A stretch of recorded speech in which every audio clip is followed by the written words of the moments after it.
që don me ble, që pretendon me ble një pronë dhe me zhvillu pasurinë e vetë me shtu, gjithse kuj sa ma shumë e sa ma mirë t'jo bëjnë Zoti. Kena një thirrje për gjithë ata që mendojnë për me ble në rjoll. Ju lutem shumë, para se të vendosni me ble një pronë në Blueborg apo në çdo cep të rjollit, siguroni mirë se si është e vërteta dokumentave. Ne jena pronar autokton aty, me letra prej vitesh, dhe vërteta ka me dalë në dritë, mos sot, nesër. Në qoftë do korruptojnë gjitha gjykatat prokurorit e shtetit shqiptar, ka gjykata ndërkombëtare, ka institucione ndërkombëtare që do japin të vërtetën dhe të drejtën.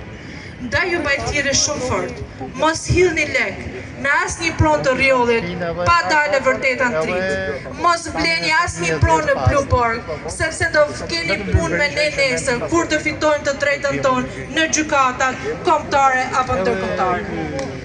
Ndaj, ju lutem shumë, broni pasuri kuj, lek që keni fitu me mune me djerës, mos i qoni mu pasuru një grusht shtetit, një grusht njerëzish që po munohen me na marrë frymen çdo ditë.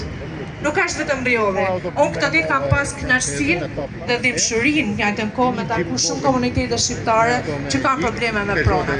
Nuk është e drejtë kur shkon kurdari dhe shikon një fshatar që jetojnë me bujqësi që ne duhet t'i përgëzojmë, ty jena falenderues që se prej ty ne jetojmë dhe prej ty ne vazhdojmë ushqena në përgjithësa qytetet e Shqipërisë, të shkohet dhe t'ju merret ujë.